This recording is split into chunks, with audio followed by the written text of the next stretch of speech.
All right, Eric, why don't you tell me a little bit about yourself? Well, a little bit is hard to do. Um, That's true for many I of us. I guess the way that I'll start with is that in my early 20s, I was a preacher for a small congregation in Wichita, Kansas, Okay. Church of Christ, if in case you're interested in that, and and I was there for about 5 years. It was my early to mid 20s, and for various reasons that I can or I'm I don't have to get into. Okay. uh, I ended up in Huntsville, Alabama, where I met my wife, and I'm currently writing fiction, but I also still preach and do various things with the congregation that I'm involved with now. It's not like, I guess, sometimes people see that I'm not a full-time preacher anymore. Sometimes they think, well, I must have left, and I didn't do that. But that's What, kind of my short story. yeah, what made you turn from preaching to writing fiction? Why fiction?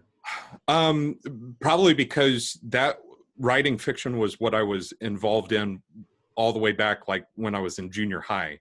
I love stories. I wrote all the time. And it's actually kind of one of the things that I really wanted to do for my entire life. So it's writing fiction is just what I've always is one of my loves that I've always wanted to pursue, and that's what I'm currently pursuing right now. Have you sold, have you been published? Have you sold many books? So I self-publish. I started my own publishing company. It's a lot easier now in this day and age to do that. Oh, yeah. And I've sold a modest amount of books myself. Part of what I'm kind of learning about, I guess, the self-publishing model is that to make the same amount of money, you don't necessarily have to sell as many books because you don't have as many people taking cuts out of the pie, so to speak. True. But also, it seems like it's kind of the I guess around the turn of the century, there was kind of the dime novel kind of just write as much as you can and sell as much as you can. And I think that's the self-publishing model. And I haven't quite done that yet. So Okay. it seems to be like maybe that's the way to make money, is just continually produce. And I'm still working on that continually producing part. Okay. What kind of fiction do you write?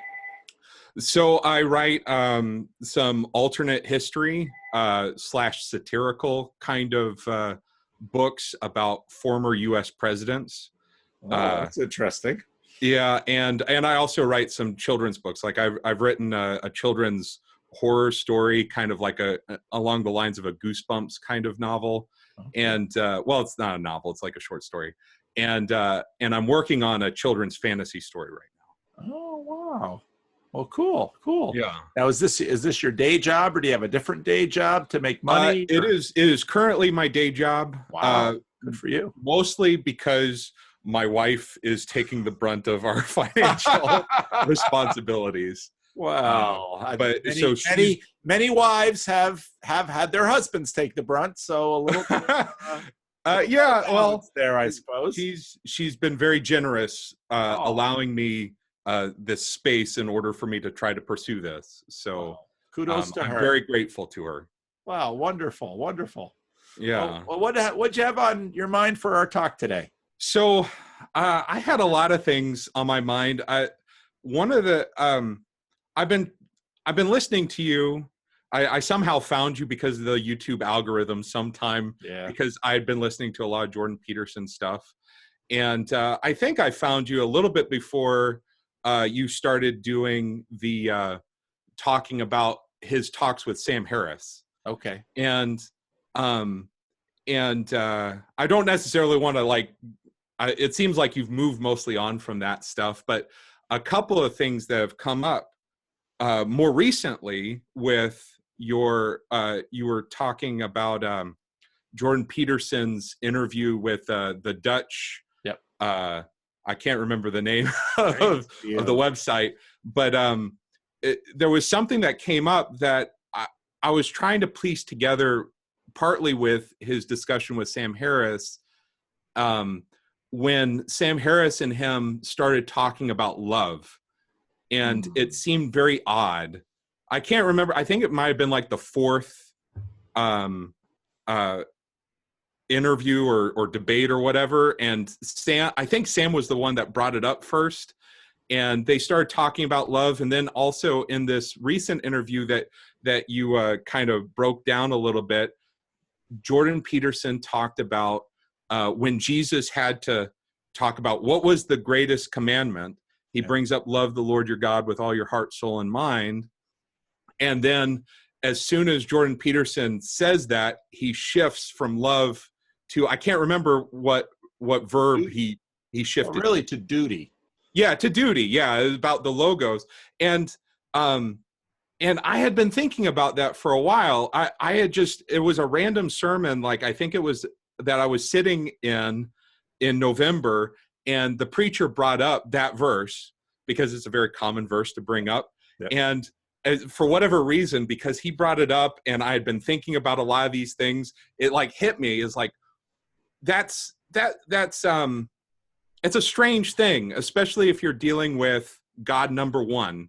How do you move from this is the way the universe is to loving that thing which makes the universe this way? And that seems like a really odd, like when I started thinking about it that way, it is really odd. And then I started thinking about what does it mean to love God? Like, it's much easier when you accept that kind of God number two personal God. Right. But even so, it's like we use that language and I don't even know if we really know what we're talking about. Yeah. And I guess I wanted to just maybe prod you a little bit about what you thought about that. Like, how do you make that, like I've been thinking, how do you make that bridge from God number one, like maybe the acceptance that you need to do certain things in order for you to prosper, like various rules that like Jordan Peterson comes up with, or the way that maybe an atheist will come up with certain rules for life. But then how do you make that jump to loving that thing which makes the world work? And what on earth do we mean by love? Right. Because we, in our culture, we tend to have, when we hear the word love, so even within words, especially big words like love, for which there are at least 4 Greek words that get translated into love for us, or at least the domain of love. So there's even within the word love, there's a hierarchy of values and meanings. Right. And in our culture, when we say love, we tend to forefront the emotional experience. So, and we can love inanimate things, like I could say, I love Yosemite National Park. Right. But when I say that sentence, I'm saying that Yosemite National Park conjures up within me a feeling. Right. Now, someone would also say, well, okay, if I love Yosemite National Park, when I visit Yosemite National Park, I'm not going to litter. Because if I would go into Yosemite and I would litter, that would not be in keeping with loving the park. Right. So there, now we have an inanimate, place like Yosemite National Park, and now we have an action, and we can say, well, let's say I decide I'm going to volunteer now that the government is shut down and nobody's keeping the latrines clean. Right. I'm going to volunteer in Yosemite National Park. I'm going to drive in there with my truck and pick up a load of garbage and haul it out of there. Right. Because I love the country, or I love something along those lines. Jordan Peterson uses the term, like, what is it? Motivating. I can't remember. He talks about like God as like maybe the motivating spirit or the motivating something. Yeah. And that makes sense in terms of love, because love, if I love something, it's going to motivate me to act in a certain way. Right. So, but there's an interesting thing about love when I consider that, because from a biblical perspective, I think about like the letter to the Ephesians in Revelation, where the Ephesians are doing all the right things, and yet Jesus tells them, you've lost your first love. Yes. So you can do all the right things Right. and not love and somehow miss it.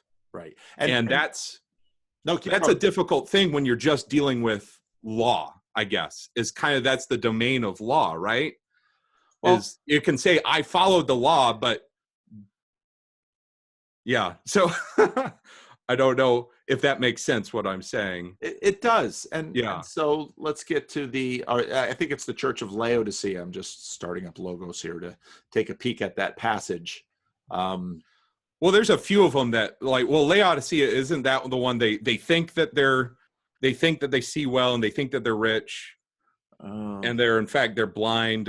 But I was thinking about the Ephesians where it says, you've opposed the Nicolaitans. No, you're right. You're right. These various things, but you've lost your first love. I'm aware that you have persisted steadfastly, endured much for the sake of my name, and have not grown weary. Right. But I have this against you. You have departed from your first love. Yeah. Yeah. And like the things that he lists about a church, like if any of us were in a church that had that list of things that the Ephesians were doing, we would say, that's a great church. But Jesus says you lost something along the way, which is fascinating to me.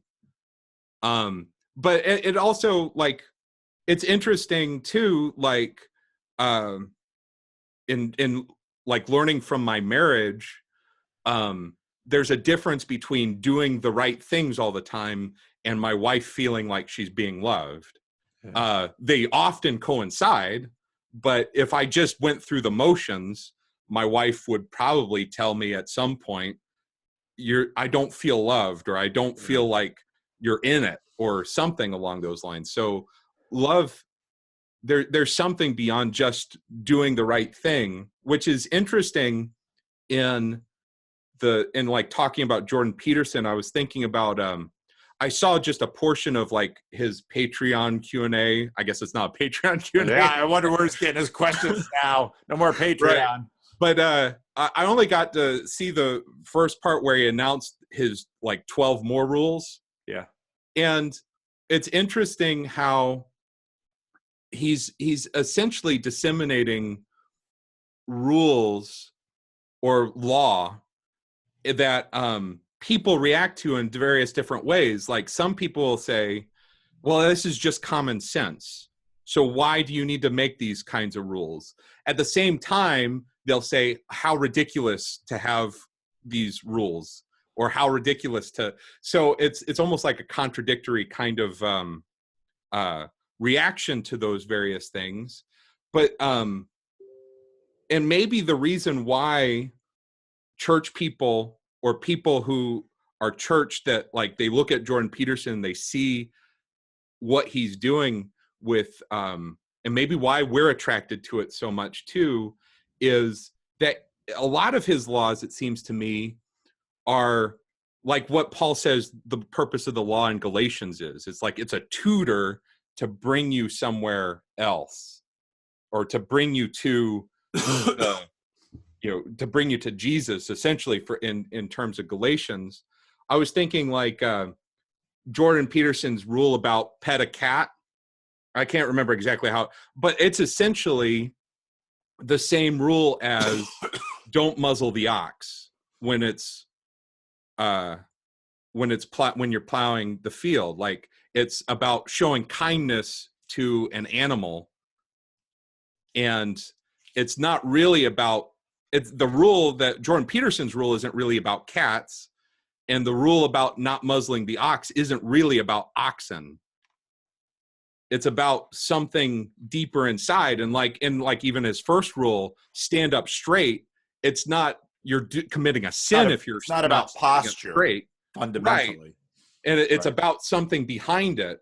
And then that relates to what I think about, like when Jesus talks about the law in the Sermon on the Mount, and he says, you heard it said, there's various things like don't commit adultery. I tell you instead, anyone who lusts after a woman has committed adultery in their hearts, or the person who is angry is guilty of hellfire, or however he puts that. And I think he's saying essentially the same thing as in Galatians, is like, these laws aren't just here to just follow the law. You are supposed to learn something about yourself in following the law, and learn something beyond, or learn what the law was pointing to. I feel like I'm kind of just been rambling a little bit, but the difficulty is it's hard to talk about this stuff, right? Because I think you're right, and I'm tracking with you in that. I had someone leave a comment, why is it always misery, deliverance, gratitude with you? Someone said that. Why not some other things? And it's like, well, there's other things too. There's creation, fall, redemption, restoration. There's lots of little things. But part of the reason, at least homiletically with sermons, I usually end with misery, deliverance, gratitude, is because of very much what you say, in that, love the Lord your God with all your heart, soul, mind, and strength. The idea here is clearly that which we give to God is our complete self. And I think that's what you're correct in terms of the letter to the church at Ephesus, in terms of you've lost your first love. I was looking, I just pulled up Logos to take a little peek at it, and let's see, you've let it. It's an aorist active in terms of you've let it go. I wondered if it was a middle or a passive voice, but it was an active voice. So clearly, boy, this stuff is so. When you start digging down and say, well, what are we really talking about? What is the goal here? And well, we can jump over into systematic theology, and let's say that the goal is union with Christ. Okay. And that there's lots of different ways that this gets phrased in the New Testament, and then in Christianity, it's let all of your life be worship. Well, what does that mean, that all of our life be worship? When we're working, that's worship. Well, what does that mean? Because we associate worship with, depending on your tradition, it might be kneeling or laying prostrate or sitting contemplatively or standing with your hands up. But the goal is that we have the kind of union, well, Jesus says it a number of times in the Gospel of John, that we are grafted into Christ the way that Jesus is grafted into the Father. And again, when you try to, that's very abstract language. Well, I'm using a metaphor, the grafted metaphor from a tree. Right. But the idea is that if you think about God creating the universe for glory, and our rebellion, basically we are non-glorious, and we are significantly non-glorious sometimes. And the goal of God is that the universe reach its glorious potential. So what does that mean for us? Well, and I think loving Yosemite. So when you go into Yosemite, the reason you pick up the trash now me, I have a high tolerance for chaos, which is testified to by the messiness of my office in front of me. Doesn't bother me a bit. But why I clean up Yosemite is because what? Because not only do I want Yosemite to be glorious for me, maybe the garbage wouldn't bother me, maybe I'll turn my back from the garbage over here, but I want Yosemite to be glorious for my neighbors and the other visitors. And then, of course, Jesus not only says, love the Lord your God with all your heart, soul, mind, and strength, and love your neighbor as yourself, but he also says, love your enemy. Right. And what's interesting about that is that the the enemy is someone for whom specifically you do not have an emotional attachment to. Right. Yeah. And so you do have this vision of all of the universe basically becoming glorious, reaching its glorious potential. And then that will have to be manifest in every aspect of life. Yeah. And that's the goal. That's the consummation. Yeah. Now, as you're saying all that, I'm like wondering also if love is a necessary thing, because doing the right thing doesn't always produce good results. Right.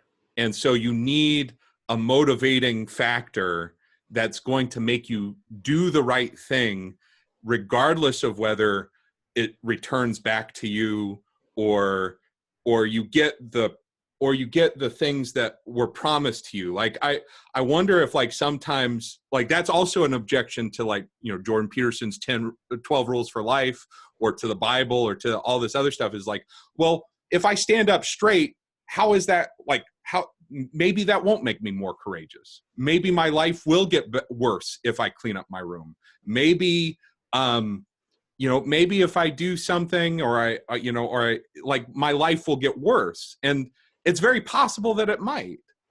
And so what is the thing that's going to motivate me to do the right thing or live forthrightly, despite the fact that maybe, you know, the Lord giveth and the Lord taketh away. That's a God one kind of thing.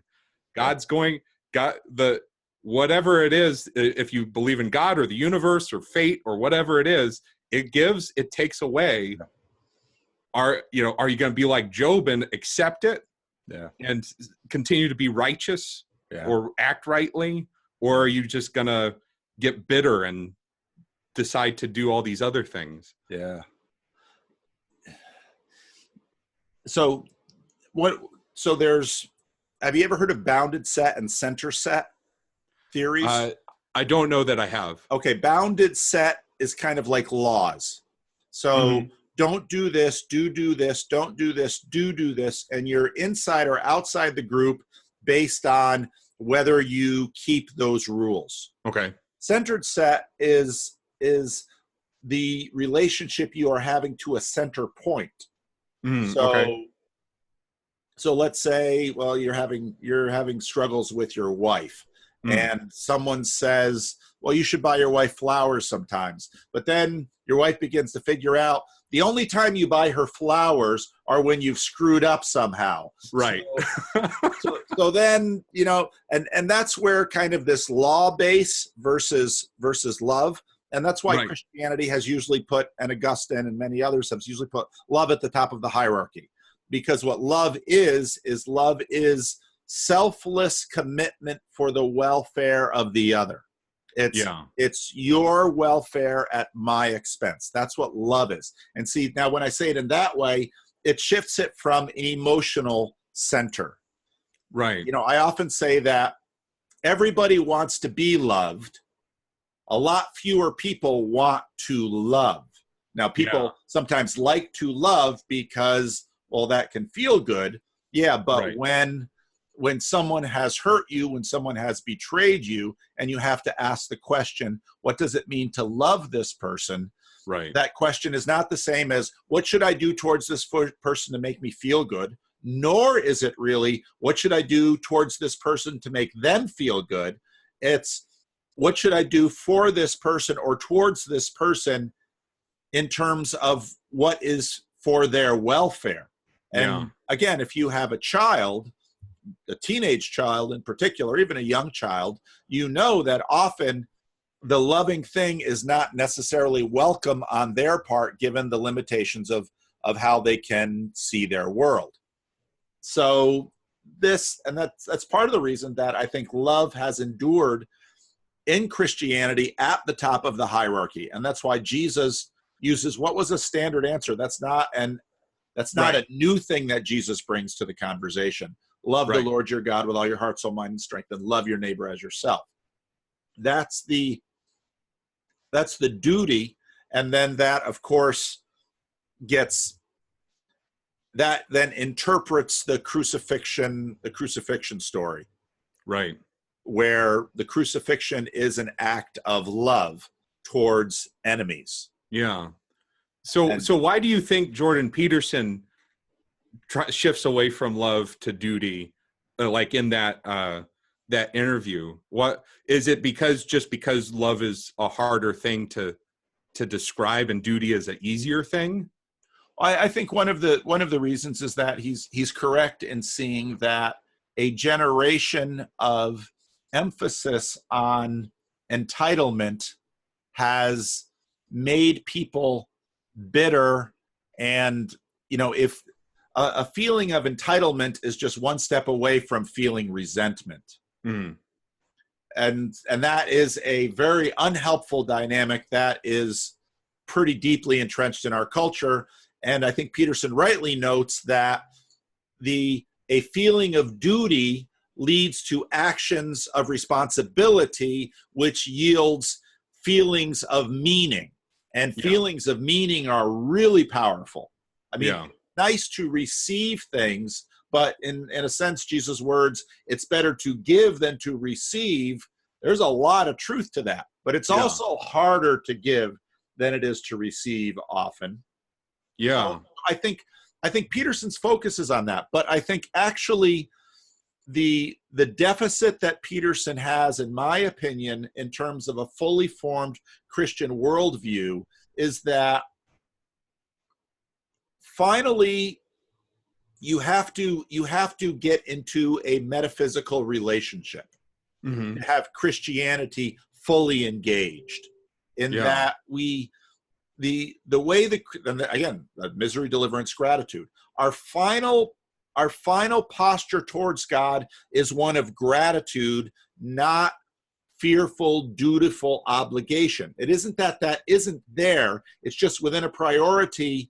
It is always God who moves first, and it is always God who acts first. Now, what happens in a secular frame is that there's no one left to save the world but us, and people immediately default to duty, Right. which is completely understandable. And again, when I talk this way, what's difficult about human beings is that consciousness so easily is monofocal, that if I say duty and I say gratitude, we have a hard time keeping those two things in our head at once.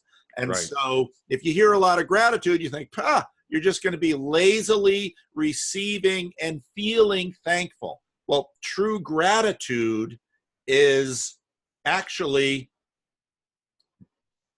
not unlike duty in terms of how it is acted out. Yeah. So in Saving Private Ryan, Tom Hanks' character gets to the end, and his squad has been torn up and he's now shot, and Matt Damon has been saved. And Tom Hanks looks up to him and says, "Earn it." Now there's no earning what he's gotten, because he's already received it.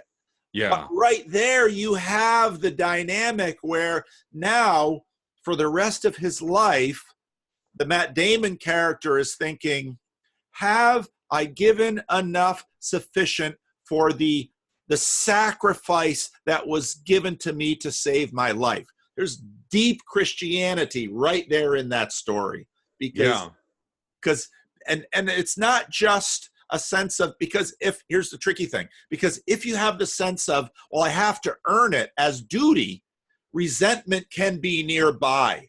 Yeah. If it's beauty, if you look at what Tom Hanks did to save him, and you say, the beauty of that sacrifice, the beauty of that courage, the beauty of that, not only do I want to live up to that, but I want to embody that. And then you have, I think, emotionally, all of the lights getting lit up, because it's sacrifice and it's meaning and it's mission, but it's not terror or selfishness. It's still love for the other. And I think it's in that way that you begin to see the gospel. And I think Peterson, because he at least at this point, has been reluctant to fully engage something like the resurrection, because the resurrection fundamentally changes the crucifixion. Crucifixion without resurrection is a totally different picture. Yeah. And so I think that is part of the reason why there is, our New Testament prof in seminary used to say, as preachers, at some point you have to decide, are you going to preach grace or are you going to preach law?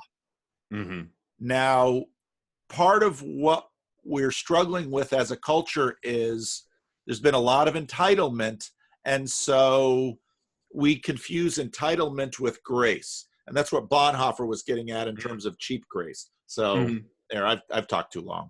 Oh, that's okay. I appreciate your perspective, and I'm glad that this is recording, because I'm probably going to want to go back over some of that too. There was one other thing that I wanted to, I guess, kind of maybe shift a little bit. I want to make sure I kind of cover this, because I was thinking about talking today, and an interesting thought came up to me, and so I want to make sure I share it. It's related in part to the other thing that I mentioned was I kind of wanted to talk about Brett Weinstein and his view of religious texts. And, he has this view that basically from the bottom up, that religion is an evolutionarily viable thing, that is the reason it survives is because it exists, and so clearly it survives because it has an evolutionary benefit. It must have afforded us an adaptive advantage, right? And here, because evolution does not allow wasteful things to endure, right? But so his perspective, though, is that the world is so different, either because of nuclear proliferation or because of internet, social media, and the speed of information and everything, that how he puts it some ways like Iron Age religion is not sufficient for today, or that's at least that's, I think I'm being fair in summarizing. That's how he views that. And I mean, clearly, as somebody who follows the Bible, and I'm the same way, is like I have a different position on that, in part, I guess, because even though maybe the way in which we communicate, or the speed, or I guess the massiveness of our bombs, the way that we can kill each other, or other kinds of things, that it is different. The question is it really all that different from the stories? Like when he says things like that, he says like, we could kill we could clear the entire planet. Well, that's the story of the flood. Like it's not like Iron Age people weren't aware that they could be completely wiped out as well, and that the moral systems that developed, I guess you could, if you want to accept this kind of like evolutionary idea about religion, and I'm not completely against it, because I see a development of religion going from the Old Testament all the way to the New Testament as well, or a development of a deeper understanding of what man ought to do. It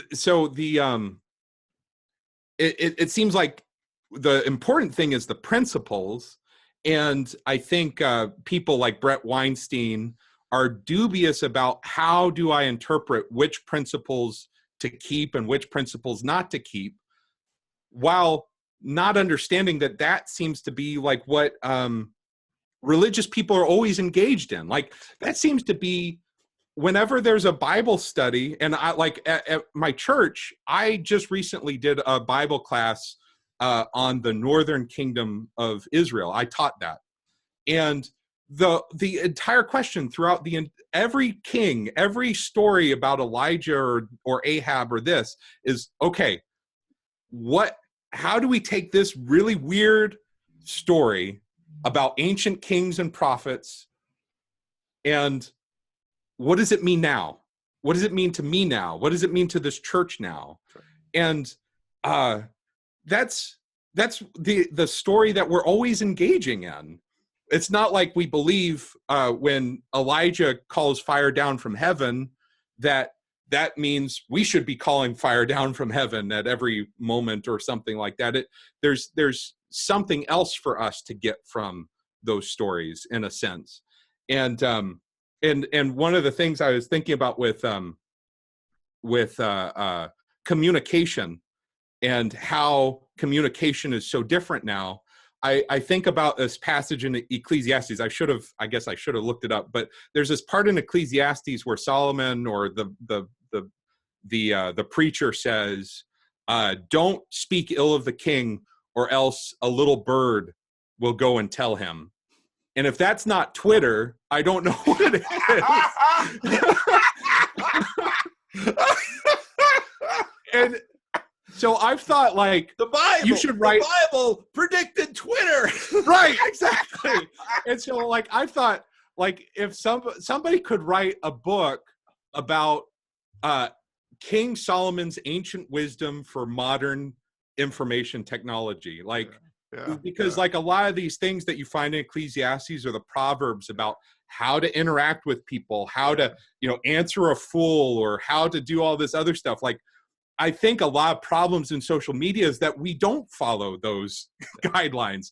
We speak too hastily. We answer a fool when he shouldn't be answered. And we do all these kinds of things. Like, if we just, and so, like, when I think about that, is like, the reason that we have problems is not because those are outdated ideas, but because we've abandoned them, and they would really be helpful if we followed them.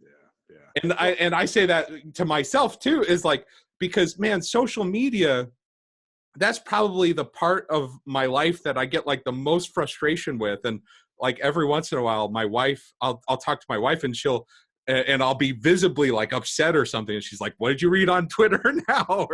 And I'll be catching myself, like, I'll like, sometimes I'll like tweet something snarky, and I think about, like, just 5 seconds later after I hit enter, it's like, I shouldn't have done that.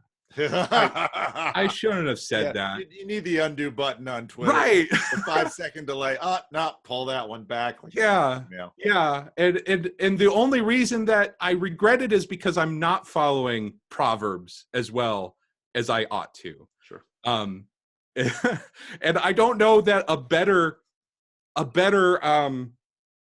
system of morality, like, can I just come up with it on my own? And I don't think I can. And that's the odd thing about Brett Weinstein's project, is that he's working within an evolutionary framework, and he's saying we can, and he also says something along the lines of, like, we can do something about it. But if we are creatures bound by evolutionary restraints, how can we think that we're going to overcome this? Like, even if we do, it's how evolution made us to do it. So it's an odd thought. No, that's right. There was one, so I want to get to the thing that maybe those are a couple of things that I was thinking about, but another thing that I was thinking about, just like old stories and the idea of, like, is our world much different than what it was, at some other time? I was thinking about, I had read last year Don Quixote. Oh yeah. And amazing book. Yeah, it's a great book. And the thought occurred to me like a couple days ago about how much the book of Don Quixote is about dealing with a lot of the problems that Jordan Peterson's talking about, a lot of the stuff that like all the controversies that we're dealing with in the Western world. You have a man in his 50s who is enamored with these old stories of knights, of like these stories of how to live forthrightly, as Jordan Peterson would say, and he's living it. And the question is that, is he a comedic figure or is he a tragic figure? And different people have their different ideas about it. And there's these parts where, and so from the perspective of the reader is like, he's delusional, but is he delusional or is the rest of Spanish society delusional? That's right.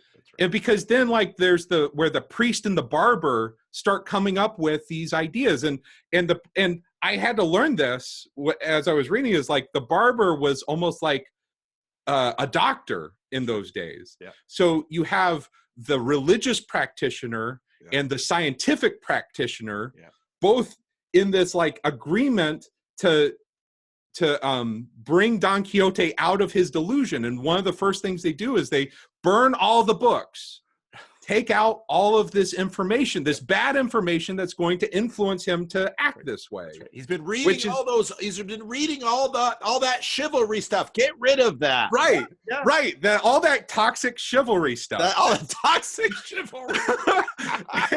and then there's another point at which they make this plan to the priest dresses up as Dulcinea to try to convince, like, well, we couldn't get him out of his delusion, so we'll get to the end and we'll complete his delusion for him. So like they work against their own priorities and their own morality in order to like convince him or get him out of that. And so there's and the backdrop is a lot about like the Spanish Inquisition and a lot of the other things that there's this moment where Don Quixote and Sancho come upon these prisoners that have been captured by the Spanish Inquisition. And he frees the prisoners, and then one of the prisoners then attacks him after being freed. And it's like this, it's this story where, and I guess when we talk about stories, it's like, we want a good guy. We want somebody that we can, and Don Quixote, you can't hold on to anybody. Everybody is messed up in a certain way. Yeah. In certain stories, you feel like, oh, I feel exactly like Don Quixote. And in other stories, you're like, no, he is crazy. Burn his books. Like, and you're like constantly shifting from one position to another. And I can't, like, when I think about like all these different things, like sometimes I've talked about like a lot of this stuff is like the woke Inquisition, like, and is you can't say certain things or unless you'll get the ire of various people, and even if you do, like, even if you like take a side for somebody, like you free the prisoners, sometimes they'll come back and attack you anyway. Anyway, I just thought that was an interesting, or that I had that thought that we don't really live in a different time than, or with really new things happening. It's the same things, just in a slightly different context. And that's, I think, maybe the value of ancient texts like the Bible, because that's proof that, like the flood story, it's proof that we have been concerned about what it, if we take certain actions, will it destroy everybody? If we, or like, even in the flood story, if we fail to rein in our appetites, and the appetite perhaps in the pre-flood was jealousy, violence, everyone is destroyed. No, that's right. Yeah. And so like these books that stand the test of time, and the Bible is definitely one of those. And I would definitely say is eminent among all other books. But the books that stand the test of time, like Don Quixote, is like over 400 years old. Yeah. And he's describing a time that's very much like ours in some ways. Yeah. And it's interesting to me, like we could learn a lot from a lot of these books, but we have like this almost I don't know, self-centeredness is like, no, I don't need to listen to all these old stupid people back then. Yep. I've got it figured out. As if the next generation coming after us isn't going to say the same thing about us. Anyway, I think I wanted to make sure I got some of those thoughts in. No, but, one of the so early on, when I first heard Peterson, I was interested. He was doing. There's a whole bunch of things that were just didn't fit into, so I was interested. But the video I saw early on that really captured my heart was a talk he gave back at Harvard later on, when he talked about the value of a classical education. And because what he was saying in that talk was very similar to a talk that I had given my kids when they were thinking about college. And I said, I don't care how fancy and highfalutin the name of the college you go to is. I really don't think that matters. When you go to college, you should leave college. You should be able to think. You should be able to write. You should be able to speak.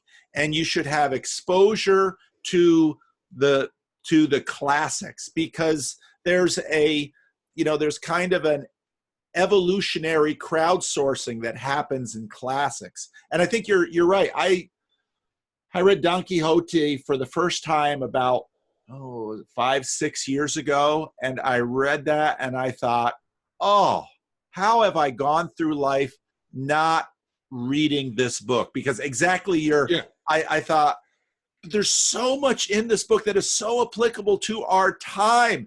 And how could this have been written to an age that is so different from ours?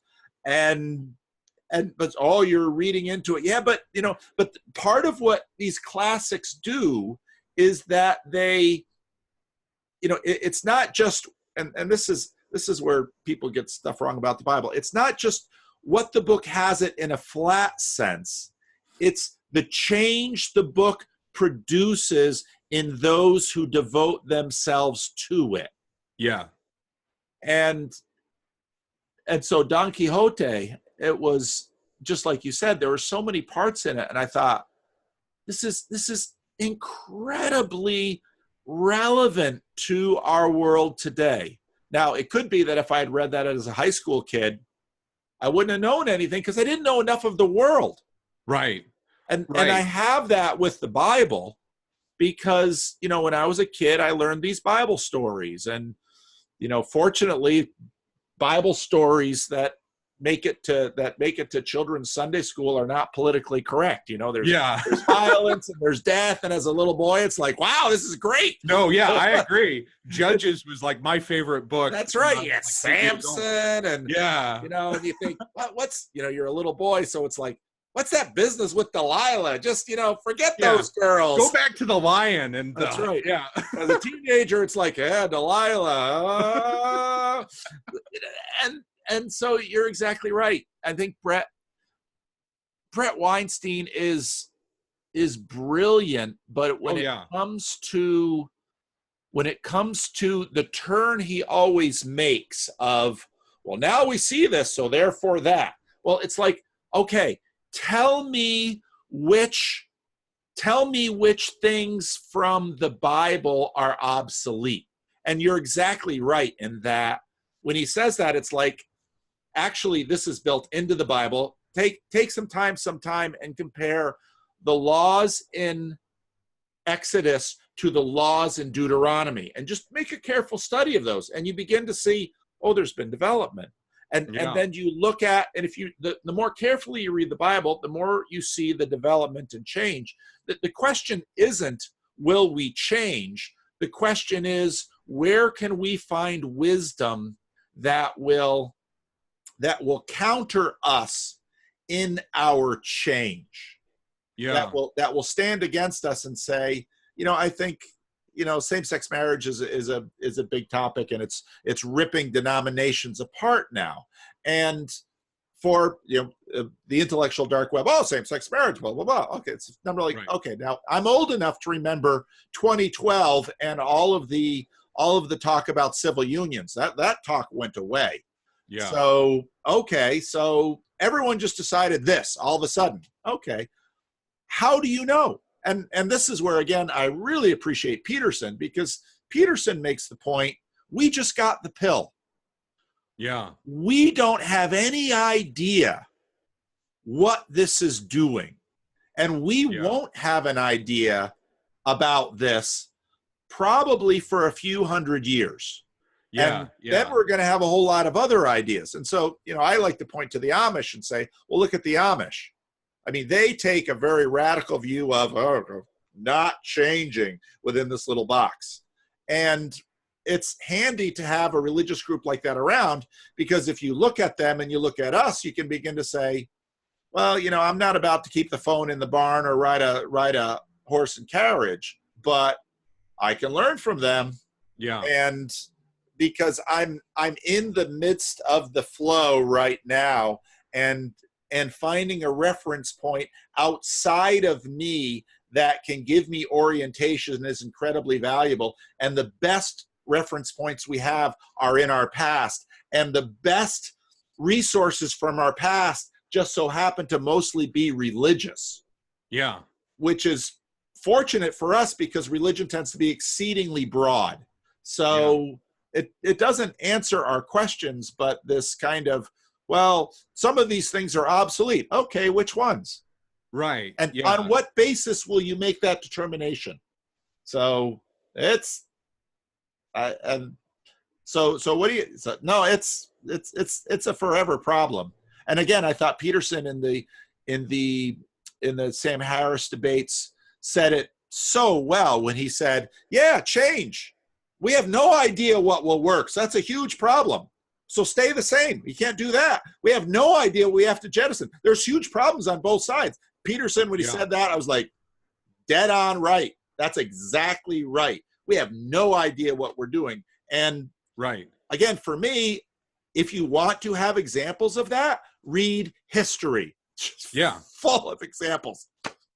So of like societies that decided to go their own way and just leave everything behind. Yeah, there are examples of that too. Yeah, that's what the whole thing is. And right. I love listening to his stuff, and I learn tons from him. But whenever he makes the certain move to, well, we don't have to do this evil programming. Oh, so you know what evil is. Right. You can tell me in any given moment what is evil and what is not. Well, now you're in Sam Harris's category. It isn't that obvious. Yeah. And in terms of a pastor, you see that in people's lives. Well, I've fallen out of love with my wife. Oh, okay. Well, what does that mean? Right. Are your kids on board with that? 3 generations from now, the decisions you make right now are going to impact these people not yet born. Have you given any thought to any of this? Well, but and what you begin to see is, well, I'm orienting my entire decision around what feels good to me right now. Oh, okay. So is the like that. And then there's like that's truer than all this other time and all this other, like, that's it. Yeah. I know that, like, we're getting close to time, so I just locked the room so the next guy doesn't come in. Oh. Okay. Like, so I guess here he is. Like, oh yeah. Oh well, that's good. There's this. I guess maybe to kind of like put a little thing on this. Like, I've recently been reading through Job, and I've read through Job a whole bunch. But one of his friends makes this point, and sometimes we don't give the friends enough credit for how right they are on a lot of things. And one of his friends, I think it's Bildad, but I might be wrong, says something a lot along the lines of, we listen to the fathers because we're but here for a moment. And how can we know anything? And that's part of the whole thing, is like the whole reason to even go back and to consider what all these other people said and did is because we're here and gone. And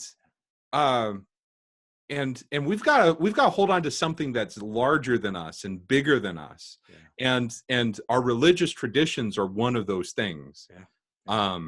So we jettison it at our peril. That's right. If only there was an institution where people devoted themselves to the wisdom of the past and held each other accountable to try to apply it to their lives. Right. Where can you find such an institution? I don't know. That sounds like a good idea. Somebody needs to start one of those. Somebody needs to start one of those. Oh, Eric, this was so much fun. I appreciate it, Paul. It was a lot of fun for me too. I'll send you the recording and you can decide what you want to do with it. Okay, sounds great. Okay. Take care. Right, pleasure bye. to meet you. Yeah, it was good to meet you too. Bye-bye.